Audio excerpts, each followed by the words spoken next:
Quero agradecer aqui muito a nossa militância do Partido dos Trabalhadores e das Trabalhadoras, aos partidos políticos aliados que tiveram conosco, aos nossos parlamentares, às lideranças, ao movimento social e sindical, aos juristas, ao movimento cultural e todo o apoio que tivemos também de lideranças e personalidades do exterior nesse período em que enfrentamos essa situação. Foram 5 longos anos para mostrar a verdade. E a verdade é um barco que balança e não afunda, portanto ela prevalece. E hoje a gente fica muito feliz de poder estar aqui com vocês, apresentando a nossa narrativa e a verdadeira história do que foi a prisão na Lava Jato e a prisão do presidente Lula como perseguição. Eu queria pedir para o pessoal colocar a apresentação na tela rapidinho, se for possível, mas para não atrasar, eu vou falando. Hoje a gente lança o Memorial da Verdade. Por que Lula é inocente e por que tentaram destruir o maior líder do Brasil? São argumentos para enfrentar o debate e fazer a disputa contra as mentiras que envenenaram o país.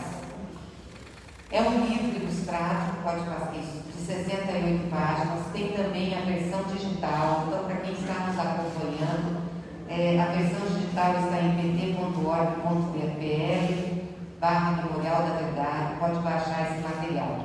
E eu queria fazer um agradecimento especial aqui ao nosso jornalista Ricardo Amaral, que foi o coordenador desse trabalho e desse processo através da consulta de muitos companheiros e companheiras. A nossa luta é pela verdade. Nós vencemos uma grande batalha judicial. As sentenças de Moro foram anuladas no Supremo Tribunal Federal, Moro foi considerado suspeito e o presidente Lula inocentado das suas acusações. Agora, nós queremos e vamos disputar a verdade sobre Lula e o PT e vencê-la na opinião pública e na sociedade. Esse é um debate sobre corrupção que nós não temos medo de fazer e vamos enfrentá-lo, até porque, por sermos os principais prejudicados e vítimas desse processo em que a corrupção foi utilizada como uma arma judicial para fazer o combate na política, nós temos condições de mostrar o que efetivamente aconteceu. O livro tem 6 partes. A primeira parte fala sobre as denúncias falsas que foram derrubadas na Justiça.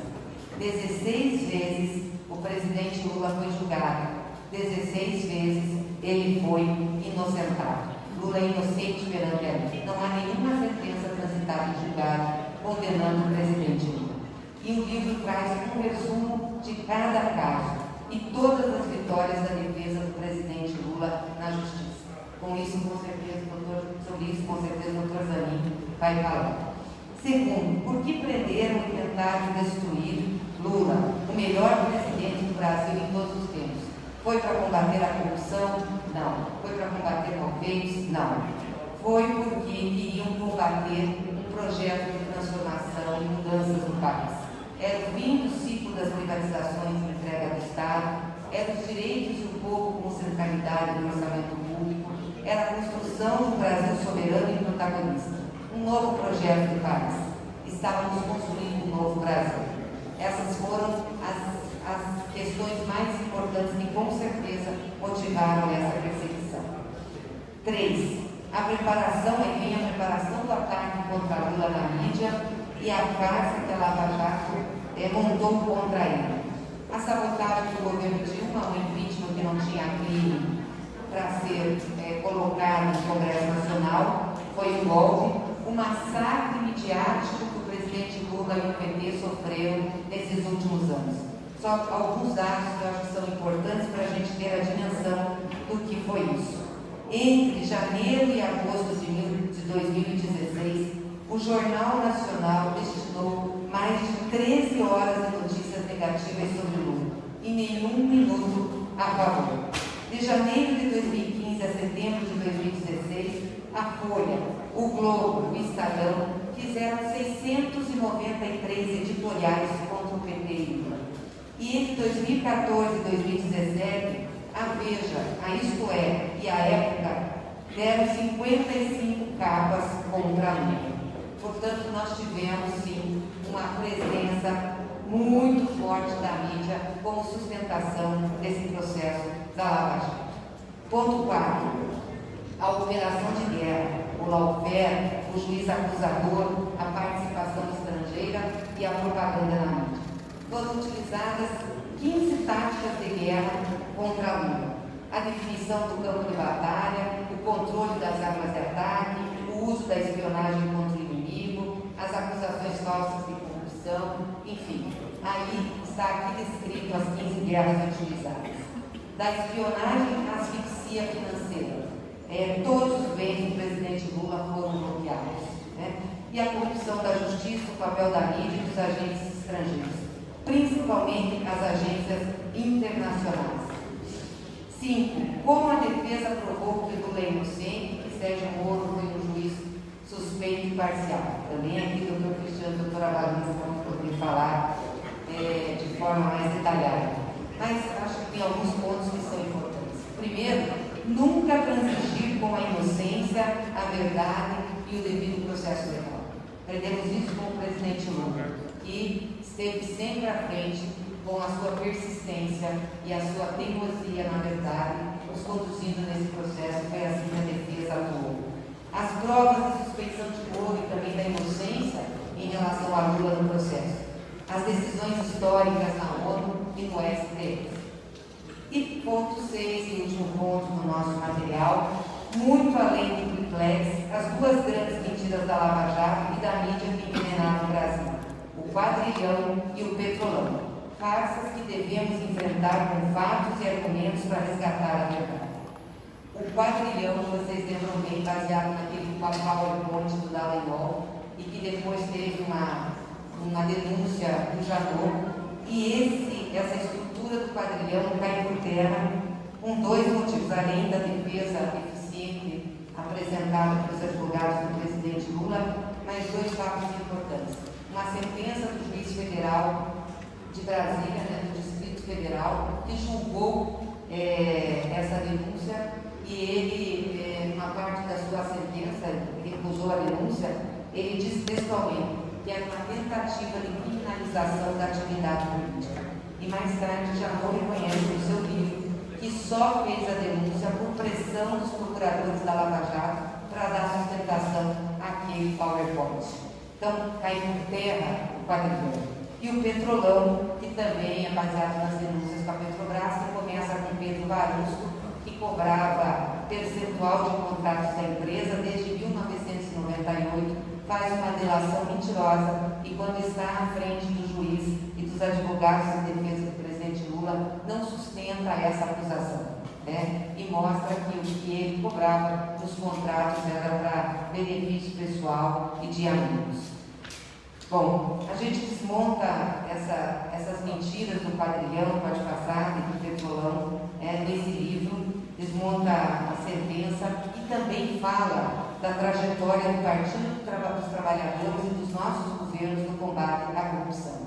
Todos os nossos governos que criaram a Controladoria Geral da União, o Portal da Transparência, a Lei de Acesso à Informação e diversos outros mecanismos para dar transparência à aplicação do dinheiro público e também de combate à corrupção.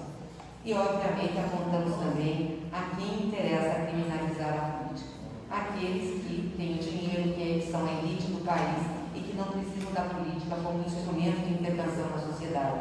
Então, quando eles caem, seus interesses são confrontados, criminalizam a política. Não é a primeira vez na história que nós vivemos isso. Já vivemos com Getúlio, vivemos com Janot, vivemos em outros períodos e parece que a história se repete. Então é isso, essa é a apresentação. Pode passar outra, eu já falei sobre isso. Essa é a apresentação desse livro que é o Memorial da Verdade, que traz para a nossa militância, para os nossos dirigentes e para a sociedade brasileira todos os argumentos do porquê Lula é inocente, porque o PT não é uma quadrilha, e faz um debate aberto sobre corrupção.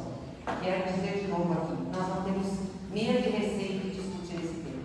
Talvez moralmente estejamos mais preparados para fazê-lo, e nós vamos fazer. Seja agora, seja no processo eleitoral, nós vamos enfrentar essa questão da corrupção e vamos mostrar o que significou a perseguição. Porque esse é o objetivo do Memorial da Verdade. Deixar bem claro os motivos pelos quais Lula foi perseguido, preso caçado, sem ter cometido crime nenhum. E nós vamos querer lançar o Memorial da Verdade em todos os estados brasileiros, fazendo debate, seja com os cursos de direito, também com os juristas, mas com movimentos sociais, com a militância partidária. E vamos fazer o lançamento, nosso líder com o gasto para informar o lançamento em Brasília, com os parlamentares e também com o mundo jurídico. Então, gente, muito obrigada pela presença de vocês, muito obrigada para quem está nos assistindo às redes. Pedimos que divulguem esse material, é muito importante para a gente esclarecer e para a verdade vencer. Muito obrigada.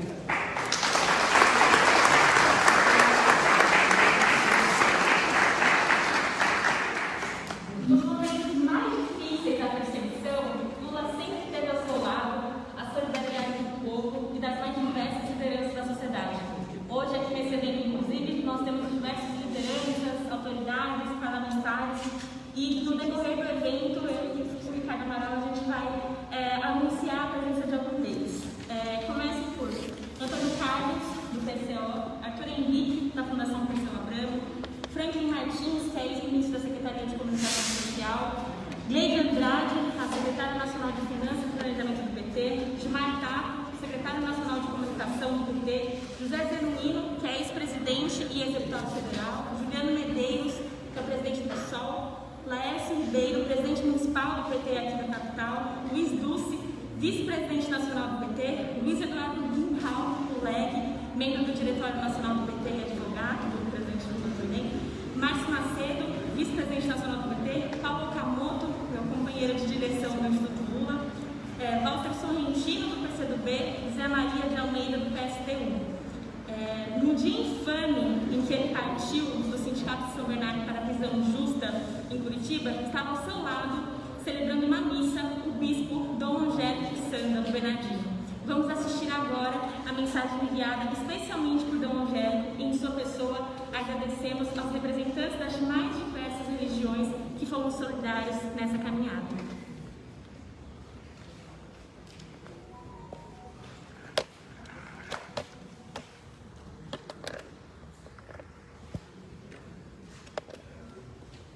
Eu me senti muito honrado pelo convite de participar do lançamento do Memorial da Verdade. Compromisso anteriormente assumido me impede de realizar esta alegria. Faço através desta mensagem, saudando a todos e a todas que estão presentes ao lançamento deste urgente livro Memorial da Verdade, que relata os acontecimentos que envolveram o meu irmão e amigo Lula. Disse irmão e amigo porque nós somos desde os bons tempos em que ele era metalúrgico e lutava lá no ABC, no sindicato, e eu era bispo da Pastoral Operária aqui em São Paulo. Árduos tempos da ditadura militar, em que resistimos. E daí nasceu esta amizade que me envolve, inclusive, em relacionamento com a família do nosso querido presidente Lula. E hoje o relato memorial da verdade, restabelecendo a verdade do julgamento do tribunal pífio que colocou o nosso presidente Lula na prisão, tendo que ele suportou com notável dignidade. O que houve, todo mundo, inclusive internacionalmente, hoje se reconhece, infelizmente, a justiça, verdadeiramente no seu exercício, restabelece a verdade. Foi um golpe para impedir que o presidente disputasse eleições, de tal forma que este livro, Memorial da Verdade, é de urgência para todos nós, que precisamos cada vez mais unir forças na defesa daquelas verdades, daqueles direitos fundamentais inadiáveis de todo o povo. A luta do presidente Lula está retratada nesta preocupação, nesta militância. Um povo unido jamais será vencido. E esse livro é um brado à esperança.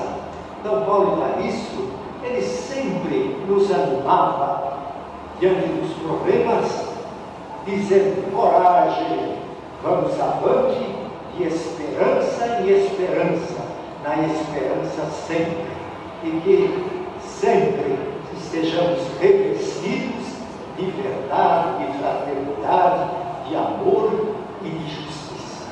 Muita paz e parabéns, presidente Lula, por este livro, que é realmente um marco histórico na caminhada do nosso povo. A todos os presentes, um abraço forte, com votos de saúde, amor e paz.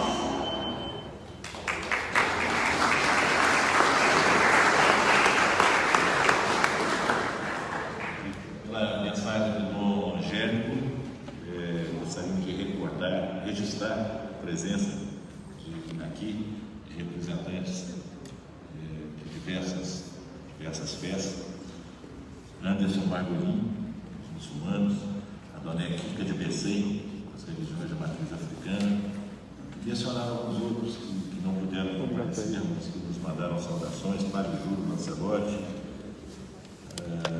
nossa luterana Romindente, e registrar também a presença do deputado federal Alexandre Padilha, do deputado estadual Adílio Souza, do deputado federal Reginaldo Lopes, que estão aqui representando as bancadas do Partido dos Trabalhadores. A luta para aprovar a inocência de Lula constitui um capítulo heróico na história do judiciário brasileiro e mundial. Para nos contar como foi esse processo, marcado pela prática do lawfare, convidamos o advogado Cristiano Zanin, que ao lado da advogada, também advogada, Valesca Martins, comandou a defesa do ex-presidente Lula, desde o cárcere na Polícia Federal até a Comissão de Direitos Humanos da ONU em Genebra. Com a palavra do Cristiano.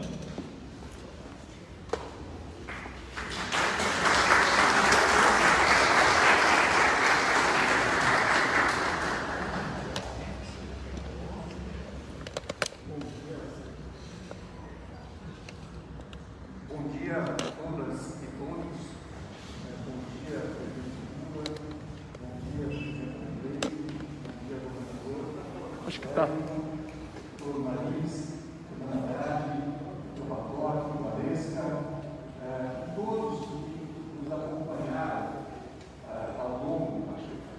A máscara, se você quiser. Pode tirar para falar. Não, ele vai tirar a máscara. Aí. Eu vou aumentar.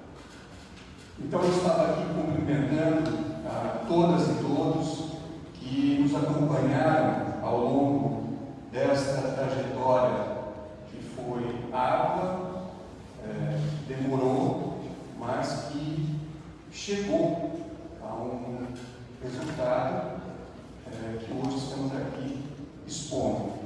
Eu tenho aqui uma apresentação para poder mostrar para vocês esta trajetória que nós percorremos.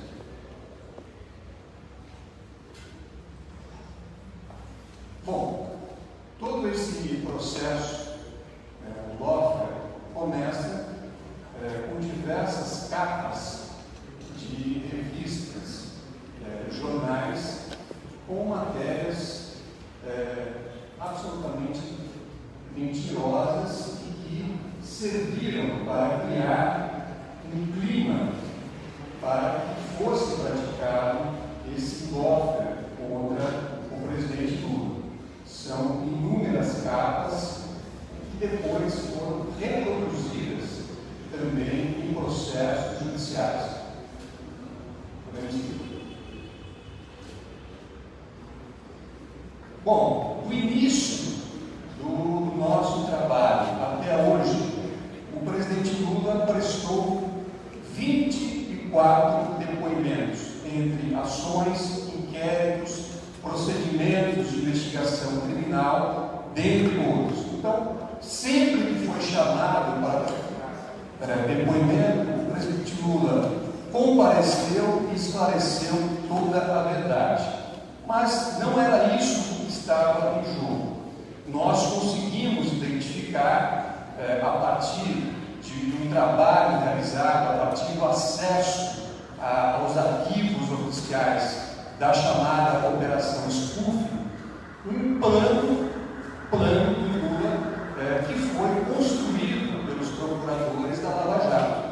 Então, esse plano do Lula, ou plano contra o Lula, que está totalmente documentado nesse arquivo, ele mostra exatamente tudo aquilo que nós expusemos ao longo do tempo.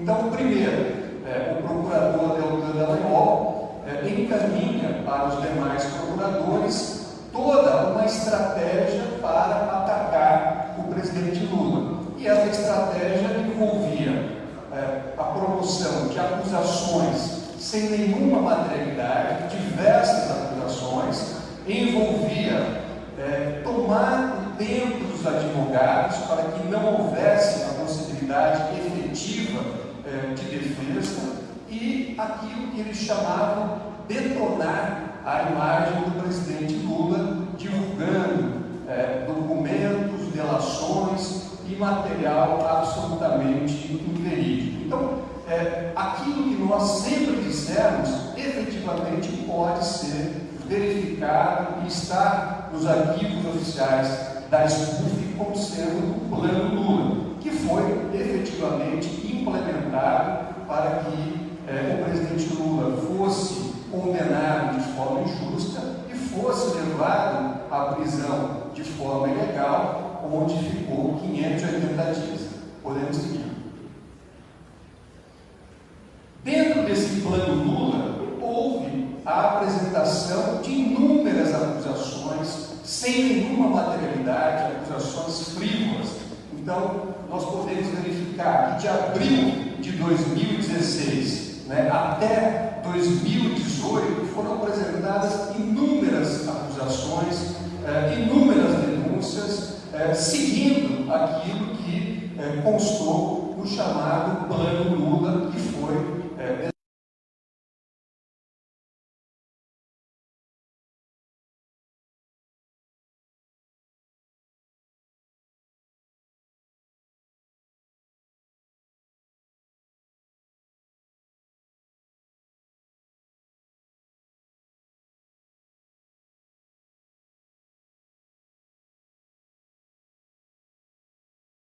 frívolas.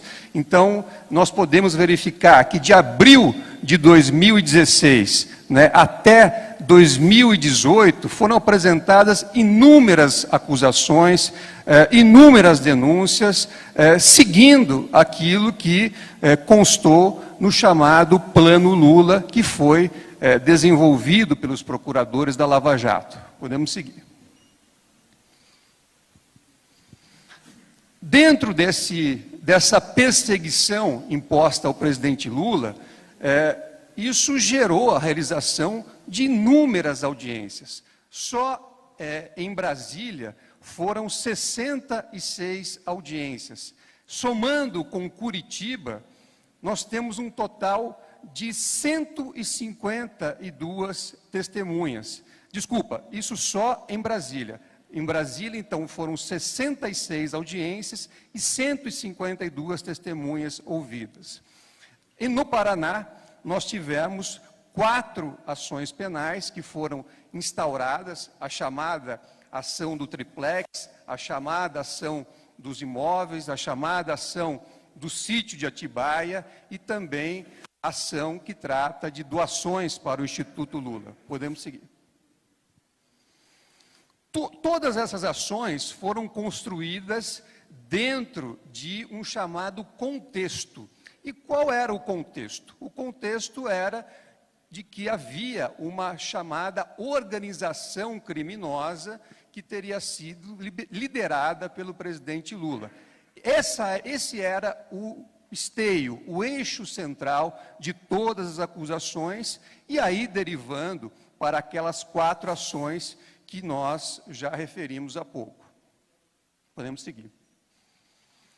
Então, aqui, um balanço total, quer dizer, em relação, por exemplo, ao caso do triplex, foram 27 audiências e 73 testemunhas. Em relação ao caso dos imóveis, foram 35 audiências e 98 testemunhas. Em relação ao caso do sítio, 26 audiências e 57 testemunhas.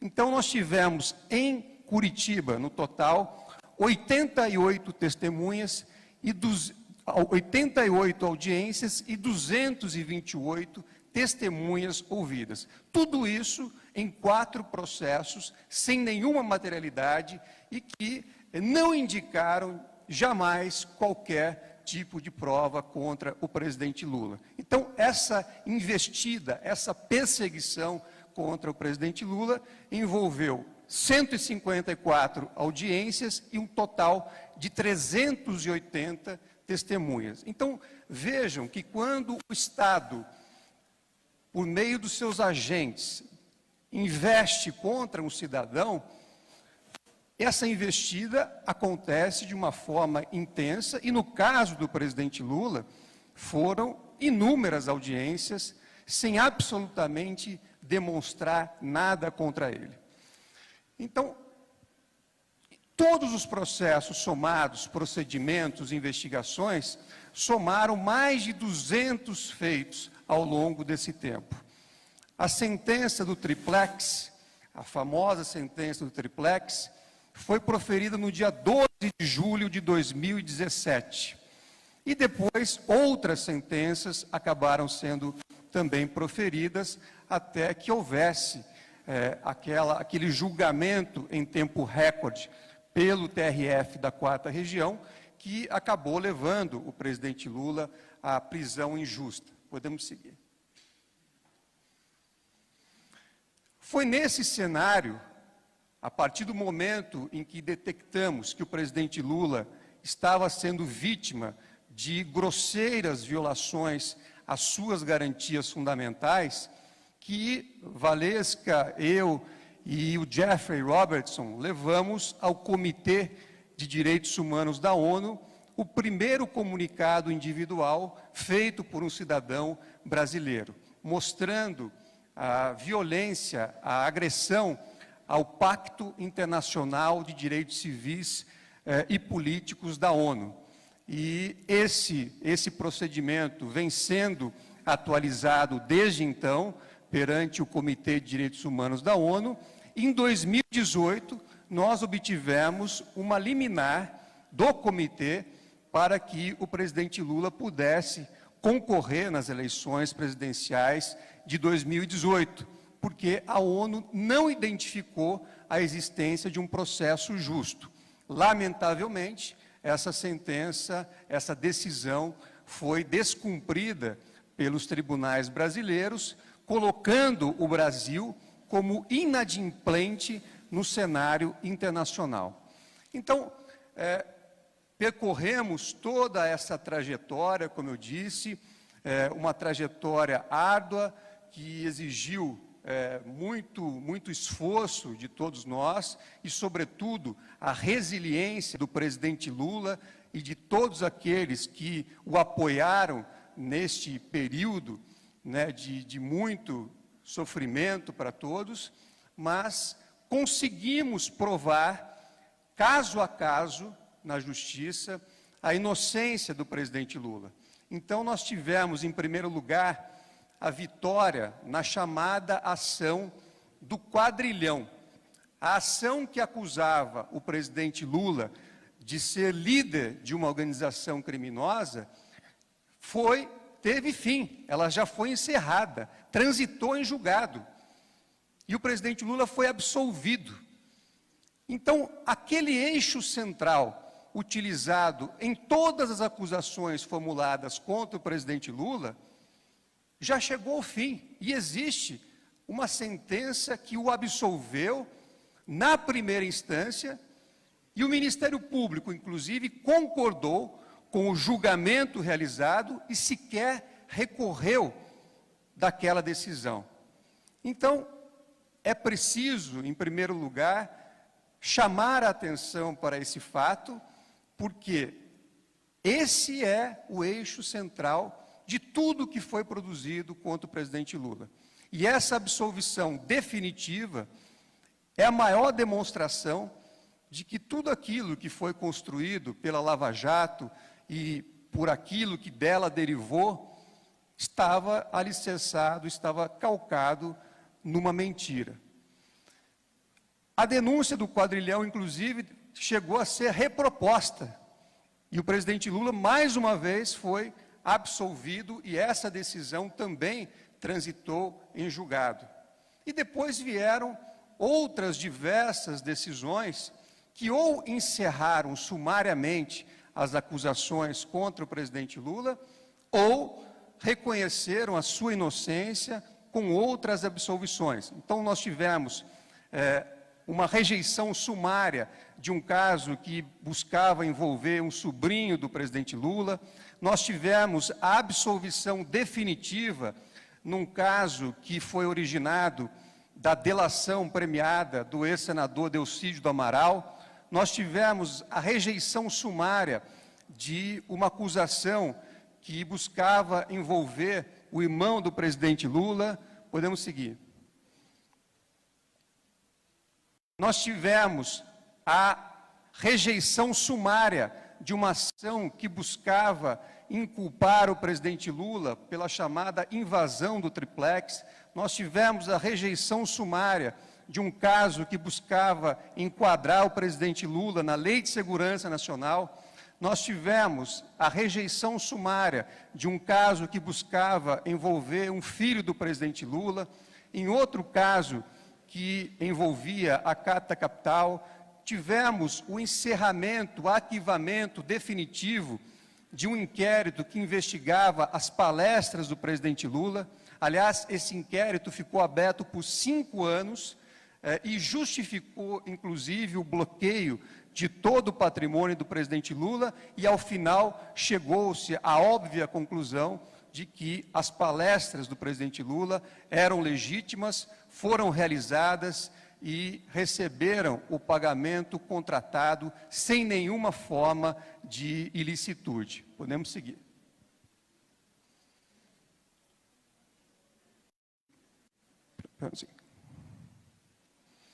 Bom, então nós percorremos ao longo desse tempo diversas instâncias, diversos tribunais, da primeira à última instância do Poder Judiciário. Podemos seguir.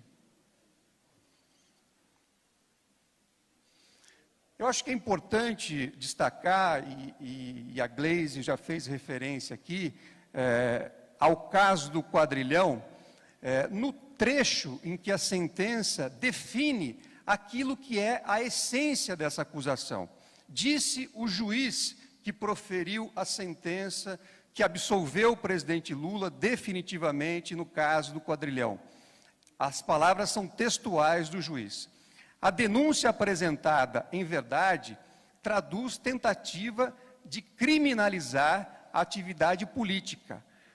Adota determinada suposição, a da instalação de organização criminosa que perdurou até o final do mandato da ex-presidente Dilma Vana Rousseff, apresentando-a como se a verdade dos fatos, sequer se dando ao trabalho de apontar elementos essenciais à caracterização do crime de organização criminosa. Então, o próprio juiz que proferiu a sentença reconheceu a natureza política da acusação e, por isso, absolveu o presidente Lula, absolveu de forma definitiva e sequer o Ministério Público recorreu desta sentença. Podemos seguir. Depois, outro trecho que eu também gostaria de destacar é um trecho do habeas corpus que foi concedido pelo ministro Edson Fachin e que resultou na anulação dos 4 processos que estavam na Lava Jato de Curitiba. Então, disse aqui o ministro Fachin. São palavras textuais também. Todavia, senhoras ministras e senhores ministros, como destaquei antes, alhures, a época do ajuizamento da denúncia, a denúncia é de 14 de setembro de 2016, estamos falando aqui do caso do Triplex, já era de conhecimento do Ministério Público Federal, bem como do juízo da 13ª Vara da Subseção Judiciária de Curitiba, que os fatos denunciados não dizem respeito a delitos praticados direto e exclusivamente em detrimento da Petrobras. Então, aqui, o ministro Edson Fachin deixa claro que as 4 ações propostas contra o presidente Lula na chamada Lava Jato de Curitiba jamais poderiam ter sido propostas naquele local, naquele foro. Deixa claro que os procuradores e o juiz Sérgio Moro tinham pleno conhecimento disso, mas levaram adiante aquelas ações porque o objetivo era colocar em pé o plano do Lula. Um outro trecho que me parece importante trazer a lume é um trecho de um outro habeas corpus que tramitou no Supremo Tribunal Federal e que resultou na suspeição do ex-juiz Sérgio Moro. Eu peço aqui também para ler apenas um trecho, para não tomar o tempo de todos, que é o seguinte, também é textual. Em segundo lugar, verifica-se que o acordo, estamos falando aqui do acordo de delação do ex-ministro Antônio Palocci, verifica-se que o acordo foi juntado aos autos do processo penal cerca de 3 meses após a decisão judicial que o homologou. Esta demora parece ter sido cuidadosamente planejada pelo magistrado, estamos aqui falando do ex-juiz Sérgio Moro, para gerar um verdadeiro fato político na semana que antecedia o primeiro turno das eleições presidenciais de 2018. Esse é um trecho do voto do ministro Gilmar Mendes, que deixa claro, em mais uma situação, o uso político do processo, o uso político da delação premiada, inclusive com o objetivo claro de interferir nas eleições presidenciais de 2018. Um outro trecho importante é o seguinte, em outras palavras, o ex-magistrado aguardou mais de 3 meses da homologação da delação de Antônio Palocci para, na semana do primeiro turno das eleições de 2018, determinar, sem prévio requerimento do órgão acusatório, a efetiva juntada no citado processo penal. Esse é um trecho do voto do ministro Ricardo Lewandowski. Então, notem que os votos proferidos pelo Supremo Tribunal Federal, além de terem reconhecido a suspeição do ex-juiz Sérgio Moro, tal como nós afirmamos desde a primeira manifestação apresentada no processo em 2016, também reconheceu a atuação política daquela operação, tal como nós sempre sustentamos também. Então, esse era o quadro geral que eu gostaria de trazer ao conhecimento de vocês e dizer que, a partir desse trabalho, dessa trajetória, podemos seguir, nós conseguimos, obtivemos na Justiça, tanto a absolvição do presidente Lula em todos os casos que foram julgados até a presente data, como também a anulação dos processos que estavam na Lava Jato de Curitiba, porque eles nunca poderiam ter sido abertos naquela jurisdição. Podemos seguir. Essas decisões têm como consequência, primeiro, a recuperação plena dos direitos políticos do presidente Lula, que, aliás, jamais poderiam ter sido retirados, inclusive porque houve contrariedade até mesmo a uma decisão do Comitê de Direitos Humanos da ONU. Segundo, o presidente Lula recuperou com essas decisões o status de inocente. Então, o presidente Lula foi absolvido em inúmeros processos ou houve a rejeição sumária de outras acusações indevidas. Nesta semana, inclusive, o Tribunal Regional Federal aqui de São Paulo acabou arquivando uma outra ação contra o presidente Lula, porque não identificou elementos mínimos para que houvesse a continuidade desta ação penal. Podemos prosseguir.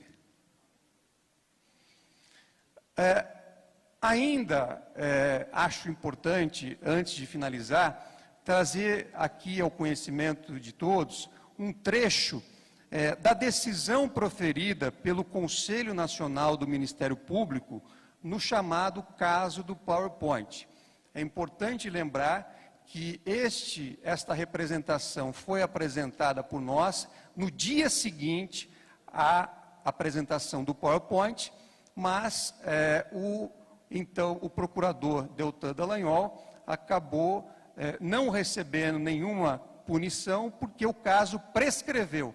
Foi adiado 42 vezes até que houvesse o julgamento. Mas sem prejuízo disso, quando julgado, os conselheiros detectaram o seguinte: o voto condutor deixou matizado que a conduta dos embargantes, estamos aqui falando dos procuradores da Lava Jato, foi política e não político-partidária, e teve como suporte estrutural os equipamentos e recursos humanos do Ministério Público Federal.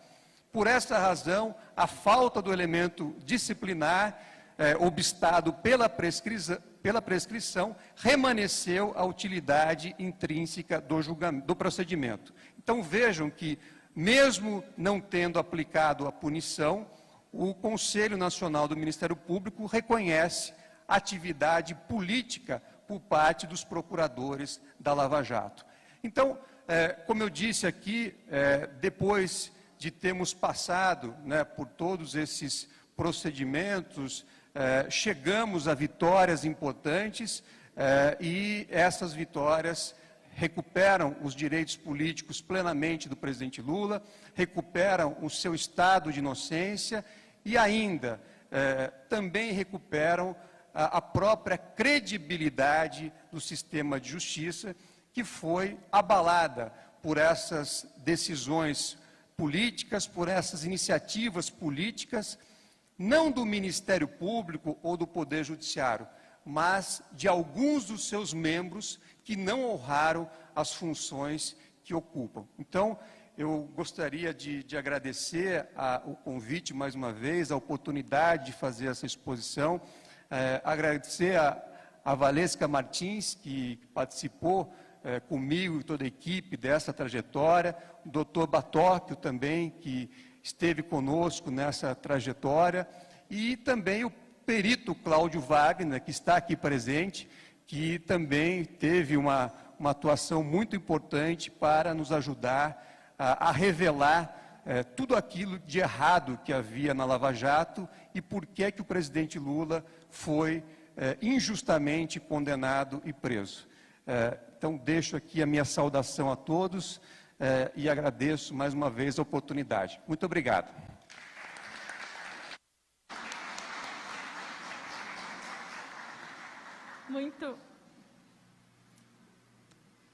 Muito obrigada, doutor Zanin.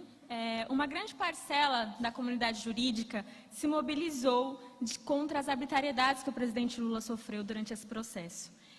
Mas antes de informar, inclusive alguns dos que estão presentes aqui nessa sala, eu gostaria de fazer um agradecimento especial aos advogados que acompanharam o presidente Lula diariamente em Curitiba.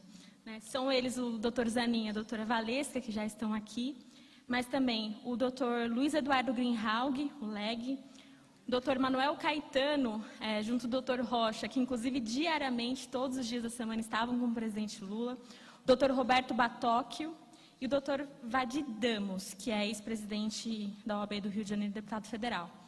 Além deles, agradecemos também a presença daqui a doutora Ana Amélia, que é presidente da Comissão de Direitos Humanos da OAB de São Paulo, o doutor Augusto Arruda Botelho, que é do IDDD, o Instituto de Direito de Defesa, o Instituto de Direito ao Direito de Defesa, a doutora Dora Cavalcante, que é do Instituto Brasileiro de Ciências Criminais, do IBCCRIM, o doutor Fabiano, a doutora Gabriela Araújo,